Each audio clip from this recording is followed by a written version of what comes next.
Et bien bienvenue dans ce podcast Maison Brochette où vous suivez avec moi la création de l'entreprise. Donc là on est 6 mois avant l'ouverture, on est quoi déjà? On est en août, on est le 10 août à peu près. Et maintenant la date d'ouverture prévisionnelle c'est le 1er janvier. Enfin pas le 1er janvier parce qu'en fait c'est un lundi, mais du coup le 8 janvier. Chaque fois ça se décale, l'Excel prévisionnel je le refais à chaque fois en décalant tout d'une colonne. Mais parce qu'à la base l'ouverture, il y a je sais pas 6 mois j'avais mis en mai. Comme je dis mais 6 mois pour créer une boîte c'est large. Et au lieu de tout décaler une bonne fois pour toutes en retombant un peu les pieds sur terre, non je préfère décaler d'un mois à chaque fois, comme ça je me retape tout l'Excel et toutes les formules. Aujourd'hui, des trucs très chiants. Tous les trucs chiants, dépôt de capital, recherche d'antériorité, protéger sa marque, pas ça parce qu'en fait je sais pas, donc ce sera plus tard parce que pour l'instant je suis pas au courant. Création de la société et les formalités. Et en deuxième partie, le petit débrief de la rencontre avec Jules, Julio de la Vega, donc notre chef, Jules Rocoquillon. Même son nom, il est chou. Petit spoil, ça s'est ultra bien passé. De toute façon, moi je suis un cœur d'artichaut. Il m'a fait un petit frétillement de moustache, j'étais par terre déjà. Et PH pareil, c'était le coup de cœur. Donc je vais vous raconter cette love story, ce petit coup de foudre. Mais avant ça, quelques formalités pour créer une société.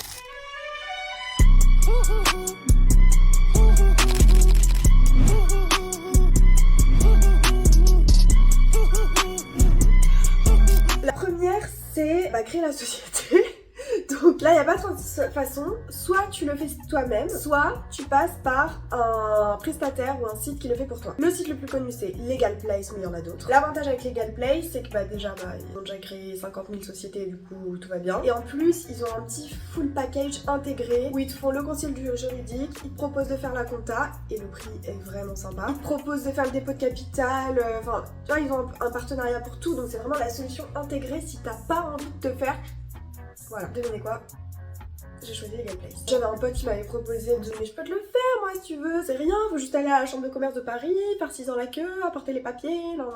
Ouais non, flemme. Le prix de Legal Place, créer la société, moi j'ai payé, attendez, tout petit peu moins de 300 balles, mais j'avais une promo. Mais je pense qu'il y en a souvent quand même, parce que ça fait 3 fois que je regarde, 3 fois qu'il y a des promos. Sachant que si tu le fais par toi-même, ça te coûtera pas zéro, parce qu'il y a quand même des formalités qui sont payantes quoi. De là, Legal Place, ils ont fait quoi? Ils rédigent les statuts, très important. Pareil, mon pote m'avait dit, mais c'est le statut d'une SAS, mais c'est super simple, moi je te l'ai fait en 10 minutes. Bon bref, vu qu'il est overbooké, j'ai fait Legal Place aussi. Ils gèrent l'immatriculation, parce qu'il faut domicilier la société, ça veut dire la société elle a une adresse, comme toi tu as une petite adresse. Ça, soit c'est dans la résidence de domicile d'un des associés, soit via Legal Place encore. Donc là j'avais choisi à la base à mon domicile et finalement ce sera chez Legal Place parce que pareil là le mec de Legal Place qui t'appelle qui te dit ah mais au fait t'étais au courant que si tu domicilies le truc chez Legal Place en fait t'as un avantage fiscal sur la CVAE c'est ça qui passe à 16% au lieu de 31%. Du coup même si tu payes 30 balles par mois de frais de reconversion du courrier vers chez toi et en fait finalement c'est rentable. Non. Je l'ai même pas écouté jusqu'à la fin de sa phrase, j'ai dit ok, il m'a dit c'est rentable, je lui fais confiance, il y avait une bonne voix. Moi les bonnes voix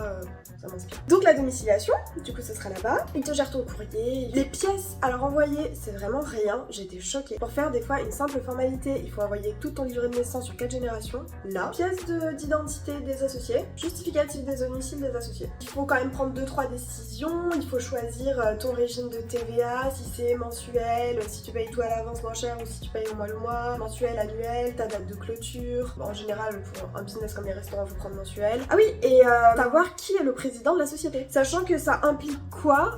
Pas grand chose finalement, c'est vraiment très administratif. Ah c'est cool. Mais j'avais tout le vocabulaire bien et puis là pour le podcast j'ai tout oublié. En gros signer des contrats avec des prestataires et tout, en gros ça incombe la responsabilité du président. Niveau administratif, conseil d'administration et je sais pas quoi, t'es obligé d'être là. Je pense que dans certains cas, dans les boîtes, le président s'il y a une responsabilité civile qui est engagée, du coup c'est celle du président. Choisir la forme de la société, donc nous c'est une SAS, le nombre d'actions, donc nous très simple, 1000 actions, 1 euro l'action, 500 actions chacun, moins les PH. Donc bref voilà, donc Legal Place gère tout ça, ils sont hyper réactifs au téléphone. Ils t'appellent tout le temps, ils voient que t'as payé mais que 2 jours après t'as pas avancé. Ah mais qu'est-ce qui va pas? Vous arrivez pas à télécharger la pièce? Ah mais envoyez-la moi, je vais vous le faire et tout. Super cool, leur site il est trop bien fait, enfin bref c'est franchement le bonheur. Donc voilà, le TripAdvisor de la création d'entreprise, bravo, bienvenue plutôt. Il y a une autre chose qu'il faut faire aussi, pour des business un peu comme ça où on sait pas trop, quand on crée un nom, c'est la recherche d'antériorité. Ça c'est quoi? C'est pour voir si t'as le droit d'utiliser ce nom, cette marque. Nous, le nom c'est Maison Brochette, la marque c'est Maison Brochette. Peut-être qu'il y a d'autres gars dans le Périgord qui ont voulu lancer un truc de brochette et qui ont déposé le nom un jour il y a 20 ans. T'en sais rien. Si c'est le cas et que t'as pas vérifié et que tu crées un nom, ils peuvent t'attaquer. Donc faut vérifier. Pour vérifier, il faut faire une recherche, faire make you pay comme d'habitude. Là ça m'a coûté 80 € pour vérifier le nom et la marque. Tu peux aussi vérifier le logo, d'autres choses, mais nous on n'a pas encore de logo. on est encore des SDF du marketing pour l'instant. On a vu ça te ressort dans un gros Excel, tous les noms qui ressemblent, et s'il y a le tien, mais là, il y était pas. Sinon, ça aurait été les brochettes de Paris. C'est moins sexy, c'est moins House of Brochettes, tu vois ça. Sinon, d'autres formalités, mais moins sur la création, mais plus sur la gestion, quoi. Alors, qu'est-ce qu'il faudra? Il faudra un permis d'exploitation. Fred, le gérant, il l'a déjà. Moi, faudrait que je le passe. Il m'a dit, ouais, Laura, ce serait bien si tu le passais. C'est 500 € et 3 jours de formation. Je vois s'il insiste un peu, je le fais, sinon vraiment un peu la flemme. Licence de débit de boisson. Donc là, c'est licence 3. Donc ça veut dire c'est les moins de 18 degrés. Où les gens, ils doivent pas venir juste pour consommer de l'alcool comme un bar. Mais l'objet principal de leur visite, c'est la graille, manger. Et ils peuvent accompagner dans l'alcool léger, mais voilà. Ensuite, il y a les normes d'hygiène alimentaire. Donc là, pareil, c'est au moins un des employés doit avoir fait, je crois, une formation, un truc comme ça. Fred, il a dit non, il faut payer un package, par mois, etc. En plus de faire des formations. Pour les heures d'ouverture, la déclaration auprès de la direction départementale de la protection des populations.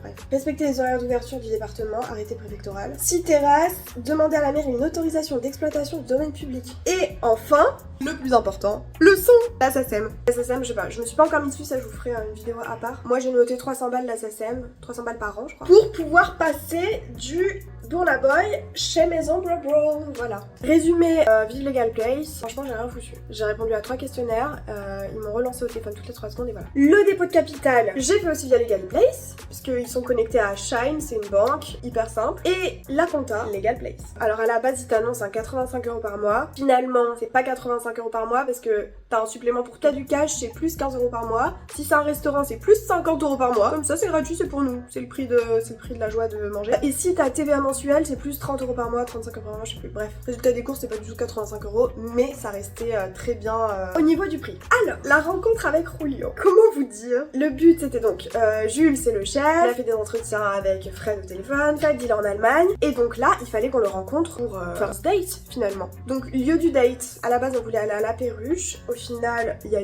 du vent à Paris, du coup, ils ont fermé la Perruche. D'accord, première nouvelle. J'ai réservé Madame Rêve, très bon endroit pour un petit date professionnel, je conseille. On est arrivé avec une demi-heure de retard à cause de PH qui est tout le temps en retard et franchement, je le dis là une fois pour toutes, c'est insupportable. Je ne comprends pas, c'est insupportable. Pour moi, les gens en retard, il y a 3 possibilités quoi. Soit ils savent pas dire non, soit ils sont complètement dans la lune tout le temps, comme ça, ils regardent leur passé complètement à côté de la plaque, soit ils sont trop optimistes. Et je pense que c'est un peu son cas à lui. Il est trop optimiste. Il se dit, quand il voit sur le GPS 22 minutes, à Paris à 21 h, il se dit, bah ouais, vu que je roule un peu plus que la moyenne, ça va durer 20 minutes. Du coup, il va commencer à partir à 20 minutes, mais en fait, le temps de partir 5 minutes, et en fait, bah, il prend pas, en fait, quand on fait un horaire, t'as l'horaire, t'as plus 5 minutes de général d'avance, t'as plus 10 minutes de bouchon, t'as plus 10 minutes pour trouver une place parce qu'on est à Paris, et t'as plus 5 minutes de confort. Voilà, c'est le principe en fait. Sinon, t'es une demi-heure en retard. Bref, parenthèse close, ça me fait du bien. Je vais vous faire très court. Jules, il est incroyable. On a parlé le même langage direct. Il nous a raconté un petit peu ce qu'il faisait. Le gars, il a 26 ans. Il a monté de restaurant. Il est sur un autre projet à Lille qui va être incroyable. Une sandwicherie qui a l'air trop stylée avec un local mais de malade mental. Mais sandwicherie de taré, hein, pas le sandwich tac. Il attend sa petite première étoile pour son restaurant. Son resto il s'appelle La Daronne, je vous ai déjà dit rien que le nom, j'étais par terre. Voilà, il est très gastro, il s'est formé tout seul. J'adore ce genre de profil, 26 piges, il a tout monté, il a pas peur du risque. Il nous a dit clairement, bah, si j'ai répondu au message de Lara, et tout que ça me faisait kiffer en fait. Voilà, ça m'amuse en fait, ça me fait gaulerie. Il a dit gaulerie, c'est le Jonathan Cohen de la bouffe, qu'est-ce que vous voulez que je vous dise? Donc si j'ai répondu, c'est parce que ça me fait marrer, moi je fais les choses pour avoir du fun, voilà, tant qu'on fait les choses avec amour et bienveillance. C'est ça qui booste dans la vie, je vous dis. Puis aussi, ça va me faire apprendre des trucs, moi c'est ça que je recherche, un projet comme ça, bah, c'est là où je me bute, où je découvre des trucs, je vais apprendre de fou et tout. Tout le langage, en fait, tout allait quoi, vraiment, tout allait, vraiment sur la même longueur d'onde. Et il nous disait surtout que soit il pouvait nous pondre des fiches produits comme ça, comme on demandait, et voilà, il nous les balance, il se prend du fric et il se casse quoi. Il pouvait aussi nous proposer un truc intégré, où en fait, lui, il fait pas juste monter des restaurants et être chef, il fait consulting sur créer une cuisine, parce que genre créer une cuisine, la logistique et tout, un délire, qu'on soit soit optimisé, si tu fais pas les bons choix dès le début, ça peut te faire perdre du temps et de l'efficacité et des ressources pendant X temps, tu vois. Donc il fait un peu ça et il nous disait, mais moi si vous voulez, je peux vous faire un truc où je peux vous faire de la formule fiche produit à écrire et puis je vous les balance par mail, jusqu'à la solution intégrale où je vous trouve le labo de cuisine, mes fournisseurs, je vous dis de faire les bons prix, etc. Mes gars qui bossent pour moi, de toute façon, l'apprenti parlait de son gars. Le mec, il est meilleur que moi, enfin c'est juste qu'il le sait pas, mais il est meilleur que moi. Déjà, les managers qui disent que ceux qui managent sont meilleurs qu'eux, très bon signe, très bon signe. Donc de ça jusqu'à toute l'organisation, jusqu'à où on met la casserole dans la cuisine en fait. C'est comme ça qu'on veut qu'on nous parle. Donc on était ravis. Il nous disait aussi que le marketing, enfin la bouffe, il a dit c'est le dernier truc, puisqu'il nous parlait du fiche produit. Mais moi la nourriture c'est le dernier truc qui m'inquiète pour votre projet. Le plus important c'est le marketing, c'est le local, c'est enfin bref, vraiment l'apporter bien Paris marketing, tout ce qu'il faut ici. Donc ça c'était top. On sentait qu'il avait aucun doute sur la bouffe et qu'il a compris direct qu'on voulait des trucs sexy, gourmands, un peu food porn, mais avec la petite touche gastro bistrot. Hâte d'être à la dégustation. Oh j'aimerais trop filmer. Ah mais ça va être incroyable. Oh là là ça va être trop bien. On lui a fait signer un petit contrat de confidentialité. C'était l'idée de Fred, bonne idée parce que moi de toute façon. À suivre pour de nouvelles aventures. Donc on est super bien parti. J'ai eu tous les lauriers encore. Je suis partie de là, PH il m'a regardé en mode mais c'est qui ce gars en fait? C'est exactement il est tombé du ciel. Fred il m'a fait mais là mais t'as la bonne pioche toi. Écoutez, les choses viennent à moi tout simplement. Donc j'étais trop contente. À des prochaines aventures, je vous tiendrai au courant bien sûr. Je vais vous montrer mon petit outfit parce qu'il vaut le coup d'œil. Voilà. Oh, interminable. Petite robe. Oui, on dirait une chemise de nuit, mais c'est une robe. Voilà. Et puis à très bientôt pour de nouvelles aventures. Bye.